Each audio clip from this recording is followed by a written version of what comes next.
આજે બનાવીશું ક્યારેય ના પીધું હોય કે ક્યારેય ના બનાવ્યું હોય એવું ટેસ્ટી ઠંડુ ઠંડુ સરગવાનું શરબત. સરગવાનું શરબત બનાવવા માટે અહીંયા મેં 5 નંગ જેટલી સરગવાની સિંગ લીધી છે. તો સિંગને આપણે આ રીતે મીડિયમ સાઇઝના ટુકડામાં કાપી લેશું.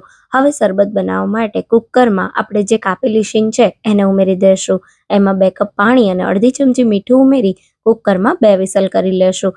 2 વિસલ થાય અને કુકર ઠંડુ થાય એટલે આપણે કુકરને ખોલી લેશું. હવે કોઈ સ્પેચ્યુલા કે પાઉંભાજી મેશરથી બધી જ વસ્તુને સારી રીતે મેશ કરી અને ગાળી લેશું.